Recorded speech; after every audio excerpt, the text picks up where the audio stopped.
ഇത്രയും കാലം ഞാൻ ഇതെല്ലാം മറച്ചു വെച്ചു. ഇനി ഞാൻ ഇതെല്ലാവരോടും പറയാൻ തന്നെ പോവാ. ബിഗ് ബോസ് എന്ന ഷോ കഴിഞ്ഞു, 100 ദിവസം കഴിഞ്ഞു. അതുകൊണ്ട് ഇപ്പൊ എന്താ? അല്ല, ഒന്നുമില്ല. അത് കഴിഞ്ഞിട്ടും ഒത്തിരി പേര് പരസ്പരം അങ്ങോട്ടും ഇങ്ങോട്ടും എന്താ പറയണ്ടേ, ഈ ചെളി വാരി അറിയുന്നുണ്ട്. ഇത് എന്നെ ഉദ്ദേശാണ്, എന്നെ തന്നെ ഉദ്ദേശാണ്, എന്നെ മാത്രം ഉദ്ദേശാണ്.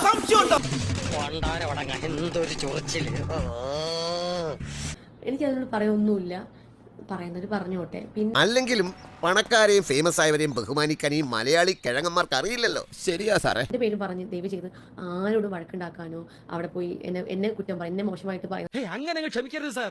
ക്ഷമിച്ച നാളെ ഇവൻ നെഞ്ചത്ത് കയറിയിരുന്ന് ഗോലി കളിക്കും. അടുത്തൊക്കെ പോയിട്ട് ബാഡ് കമന്റിലാനൊന്നും പോകരുത്, പറയുന്നവര് പറഞ്ഞോട്ടെ എന്ന് വിചാരിച്ചിരിക്കുക. പട്ടിയുടെ വാല് പന്തിരാണ്ട് കാലം കൊള്ളിട്ടിട്ട് എന്താ കാര്യം? പട്ടിക്ക് കൂടി തോന്നണ്ടേ അത് നിവർത്തിയെടുക്കണമെന്ന്? കഷ്ടം. ഇങ്ങനെ കമന്റ് ഇട്ട് കഴിഞ്ഞാൽ അവർക്ക് എന്ത് കിട്ടുന്നു എന്ന് ചോദിച്ചാൽ എനിക്ക് അറിയത്തില്ല.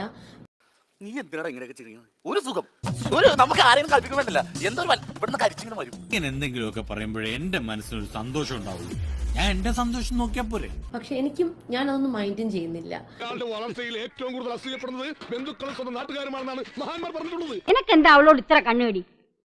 അയ്യോ, ഒരു കണ്ണുകടി ഇല്ലേ, അബദ്ധത്തിനൊരു സത്യം പറഞ്ഞു പോയതാണേ. ആരെങ്കിലും എന്തെങ്കിലും പറഞ്ഞു കഴിഞ്ഞാൽ നെഗറ്റീവായിട്ട് വിചാരിക്കണ്ട, ഹാപ്പി ആയിട്ടിരിക്കുക. ഇവനൊന്നും നമ്മളെ പോലെ സംസ്കാരമുള്ള കുടുംബത്തിൽ പറഞ്ഞവനല്ല കരിമിക്ക. ഈ ചെവി കൂടെ കേട്ടത് ഈ ചെവി കൂടെ പുറത്തോട്ട് പോകും, അത്രേ ഉള്ളൂ. ഇപ്പൊ നെഗറ്റീവ് പറഞ്ഞുകൊണ്ടിരിക്കുന്നത് തന്നെയാണ് അനുമോൾ എന്ന വ്യക്തിയെ ഇവിടം വരെ എത്തിച്ചത്. അതുമായിട്ട് എനിക്ക് ഇട്ടൊന്ന് വെച്ചതാണല്ലോ. എന്റെ സ്വഭാവം അങ്ങനെ, ഞാൻ വെക്കുമ്പോ എല്ലാവർക്കും ഇട്ടൊന്ന് കൊള്ളും.